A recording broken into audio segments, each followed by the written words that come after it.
오늘 우리가 읽은 말씀이죠. 사도행전 2장의 말씀. 이 말씀은 초대교회가 어떻게 탄생했는지에 대한 이야기입니다. 사실 베드로의 설교를 듣고서 이 마음에 찔림을 받았던 유대인들이 자신들의 죄를 회개하고 예수 그리스도의 이름으로 세례를 받습니다. 성경은 이날 베드로의 설교를 듣고 회개하여 복음을 듣고 예수님을 믿은 다음에 구원받은 성도의 수가 3,000이나 더해졌다라는 이야기로 초대교회가 어떻게 시작이 되었는지 그 이야기를 우리에게 소개시켜주고 있습니다. 사도행전 2장 42절 말씀인데요, 그때 초대교회의 성도들의 태동의 모습, 그리고 그들은 어떻게 신앙생활을 하게 되었는지 우리에게 말씀해주고 계십니다. 한번 읽어보겠습니다. 읽습니다. 시작. 그들이 사도의 가르침을 받아 서로 교제하고 떡을 떼며 오로지 기도하기를 힘쓰니라. 아멘. 자, 이게 초대교회의 시작의 모습인데, 이 모습은 오늘날 우리가 배워야 될, 우리가 따라가야 될 신앙의 본질 세 가지를 우리에게 말씀해 주고 계십니다. 이것이 온 교회가 지키고 온 교회가 따라가야 될 신앙의 원칙이라고 할 수가 있습니다. 첫 번째는 교회는 말씀의 가르침을 사모하는 곳이라는 그런 신앙의 본질을 말씀하고 계십니다. 저를 따라 고백해 보시겠어요? 교회는 말씀의 가르침을 받는 곳입니다. 당시 유대교에서는요, 예수님을 이단으로 규정하고 십자가에 못 박았습니다. 그리고 예수님이 죽고 난 이후로도 예수 그리스도를 믿는 자를 출교하기로 결정을 했습니다. 사실 유대인들에게 있어서 출교라는 것은요, 죽는 것보다 더 두려운 것이었습니다. 죽으면 그 뒤로 끝, 순교하면 끝이다 라고 생각했지만, 출교라는 것은 살아있을 때 겪는 살인사건이나 다름없기 때문에 그렇습니다. 유대교에서 출교당한다는 것은 단순히 종교적인 문제가 아닙니다. 유대교인으로서 출교당한다는 것은 유대인이 가장 두려웠던 형벌인데, 사회 공동체로부터의 완전한 이 배제와 고립을 의미하기 때문에 그렇습니다. 너 우리 민족에게서 나가라고 선언하는 것입니다. 그럼에도 불구하고 베드로의 설교를 듣고 예수를 믿기로 결정한 이들은 목숨을 걸고 예수님을 믿기로 결정했던 것입니다. 37절 말씀에 보니까 저희가 이 말을 듣고, 베드로의 설교죠, 마음에 찔려 베드로와 다른 사도들에게 물어가로되 형제들아 우리가 어찌할꼬 하거늘. 우리가 어떻게 해야 되는가? 우리가 어떻게 해야 됩니까? 이 고백을 통해 그들이 설교의 말씀을 듣고 진심으로 뉘우치고 있다라는 것을 우리가 생각해 보게 됩니다. 베드로의 설교를 들었던, 하나님의 말씀을 들은 사람 가운데 진정한 삶의 변화가 일어난 것이죠. 그들은 예수께서 하나님이 보내신 메시아라는 것을 믿게 되었습니다.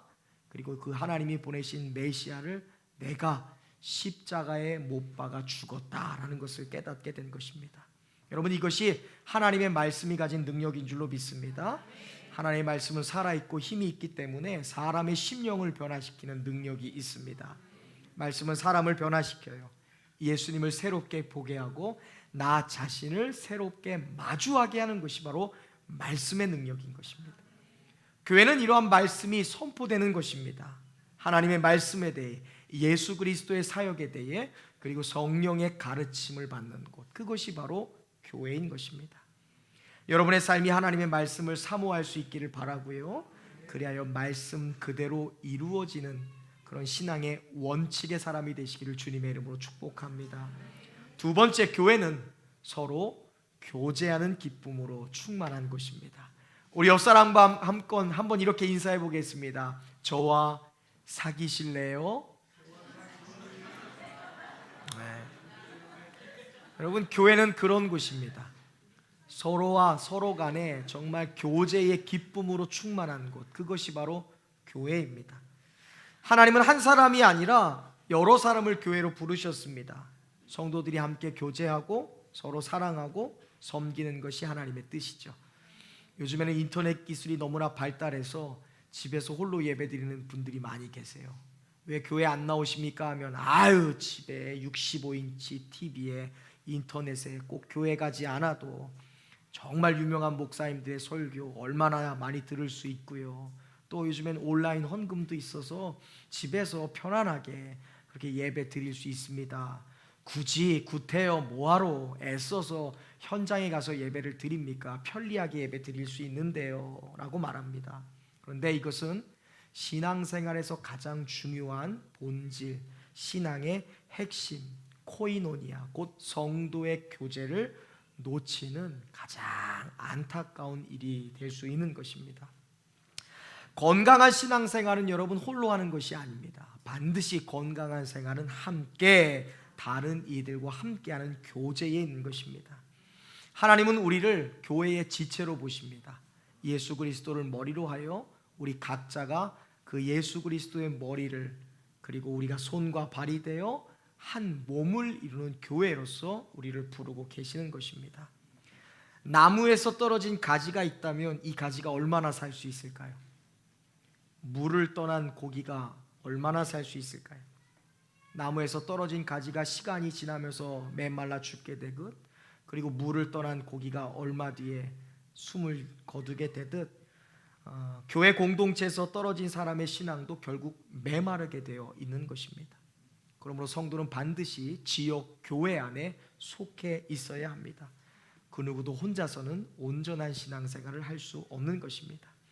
교회는 성도가 함께 모여 삶을 나누고 받은 은혜를 서로 간증하는 곳입니다.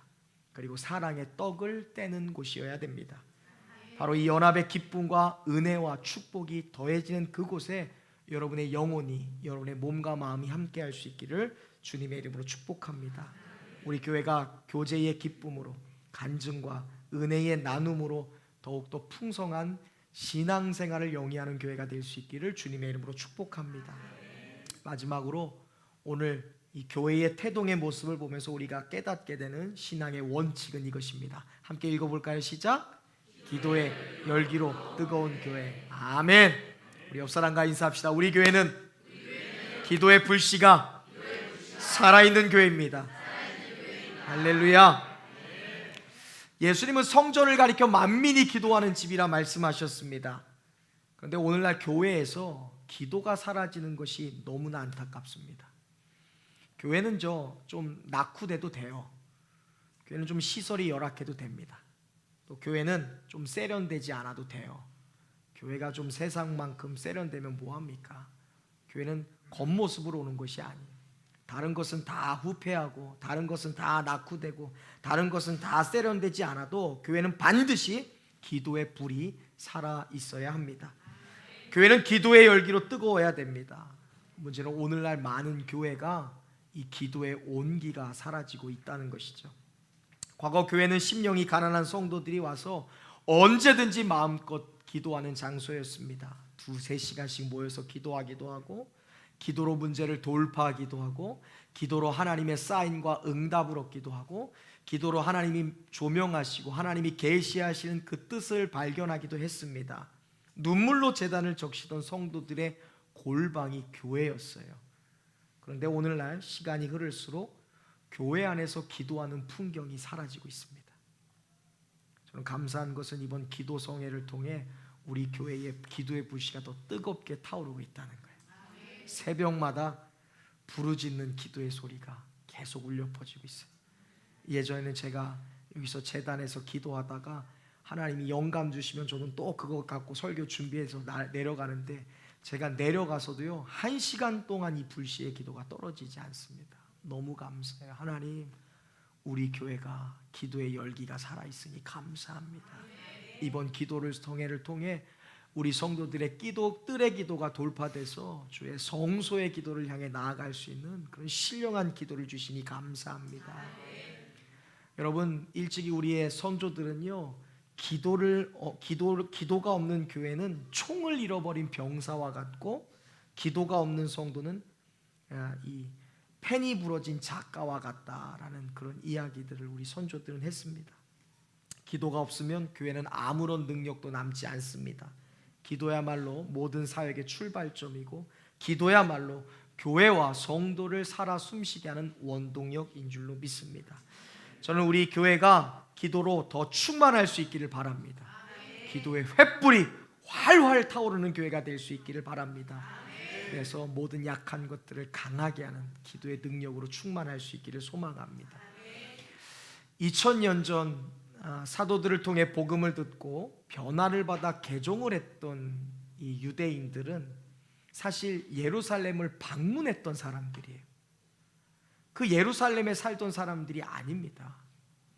이 오순절을 맞아서 유대인의 명절을 지키기 위해 세계 전국 방방곡곡에서 예루살렘을 찾아왔던 성도들이죠. 이 사람들은 명절이 끝나면 돌아가야 될 집이 있었던 사람들이에요. 다시 수천 킬로를 걸어가서 수십 시간을 걸어가서 자신의 집으로 돌아가야 됐던 사람들인데, 놀랍게도 베드로의 말씀을 듣고 성령 충만함을 받았던 성도들은 고향으로 돌아가려는 계획을 포기했습니다. 그리고 사도들의 가르침을 받기 시작했어요. 말씀을 받은 거예요. 그만큼 말씀을 사모했습니다. 그리고 그 말씀의 가르침대로 서로 교제했어요. 떡을 떼고 받은 은혜를 나누고요, 기도 제목을 나누고요, 기도의 응답에 대해서 서로 간증하기 시작했습니다. 그리고 하나님이 주신 은혜를 사모하며 기도하기 시작했습니다. 이것이 지금까지 이어지는 교회의 원칙이 되었습니다. 만약 전 세계에서 모인 사람들이 한 공간에 모였을 때 여러분 어떤 일이 일어날까요? 서로 주장들이 다를 거예요. 이렇게 하자 저렇게 하자, 이것이 맞다 저것이 맞다, 이런 얘기하지 않았겠습니까? 근데 여러분 이 세 가지의 원칙이 분명히 세워지니까요, 각자 언어도 다르고 태어났던 장소도 다르고 살아왔던 문화나 배경도 다르고 연령도 그리고 성별도 다르지만 그들은 같은 말, 같은 마음, 같은 행동, 같은 꿈을 꾸는 진정한 교회가 될 수 있었습니다. 자, 그들이 모여서 늘 함께 했습니다. 서로 각자의 물건을 통용했어요. 자신의 소유를 팔아 각 사람의 필요에 따라 나누어 주었습니다. 날마다 마음을 같이하여 모이면 뭐하고 흩어지면 전도했더니 하나님께서 성령으로 하여금 온 교회를 칭송받게 하셨고 구원받은 사람들을 날마다 더하셨다라고 오늘 성경은 말씀하고 계십니다. 초대교회를 구성하는 대부분의 사람들은요, 우리처럼 어느 교회를 다니다 이 우리 교회로 옮긴 수평 이동한 사람들이 아니에요. 초대교회 성도들은 다 초신자들이었습니다. 태어나서 처음 예수를 믿은 사람, 태어나서 처음 예수의 이름으로 기도해봤던 새신자들이었습니다. 자, 이들이 베드로의 초청 설교를 듣고 삶이 변화가 되는 것입니다. 이들을 통해 말씀이 세워졌고, 이들을 통해 교제가 세워졌고, 이들을 통해 교회가 기도로 불타오르기 시작했습니다. 그때 교회가 살아있는 교회가 되었다는 것입니다. 이 자리에 있는 저와 여러분 모두가 이 세 가지 말씀을 배우고 말씀을 사모하고 성도 간의 기쁨의 교제로 충만하고 기도에 힘쓰는 일을 신앙의 제1원칙으로 세울 수 있기를 바랍니다. 그래서 우리 김수경 집사님 고백한 것처럼 평생 성령 충만하게 하여 주옵소서. 내 힘으로 나의 인생의 자동차 몰고 가는 것이 아니라 성령의 끊임없는 그런 기름으로 우리가 하나님이 내시는 길, 하나님이 내신 강에 아름답게 은혜의 서핑보드 타고요, 하나님이 제시하시는 그 소망의 바다를 향해 나아가는 저와 여러분 되시기를 주님의 이름으로 축원합니다. 기도하겠습니다. 하나님, 아버지요, 오늘도 간증자들을 통해서 우리에게 특별한 것이 아니라 모든 이에게 주신 하나님의 은혜를 고백하게 하시니 감사합니다. 아버지, 우리는 성령 강림절기를 보내고 있습니다. 아버지요, 하나님께서 우리에게 약속하신 성령, 우리 안에 내주교통 충만히 역사하시는 성령의 인도하심을 받아 우리가 초대교회가 했던 대로 온 백성에게 칭송받으며 우리는 단지 하나님을 찬양했을 뿐인데, 하나님이 하신 일을 간증했을 뿐인데, 그것이 세상 사람들의 인생의 마음의 진동을 일으키고 그들의 인생에 아버지 진정한 변화를 일으키는 주의 복음의 능력이 되었음을 믿습니다. 오늘 우리 성도들도 성령의 충만함으로 예배하게 하시고 말씀을 사모하게 하시며 하나님의 인도하심과 은혜를 서로 나누고 떡을 떼는 진정한 코이노니아 교제가 있게 하시며 성령의 열기로 충만하여 우리의 인생의 모든 문제를 기도로 돌파하고 우리 앞에 있는 모든 어려운 분들을 기도의 역사로 아버지여 주님이 주시는 분명한 해답을 얻는 우리 지혜로운 성도들 되게 하여 주옵소서. 우리 교회가 아버지여 이 신앙의 제1원칙을 우리의 인생의 표대로 삼아 아버지여 말씀과 교제와 기도로 하나님이 원하시는 아름다운 교회를 이루어갈 수 있는 우리 성도들과 우리 새로남교회 되게 하여 주옵소서. 예수 그리스도의 이름 받들어 감사드리며 간절히 기도하옵나이다. 아멘.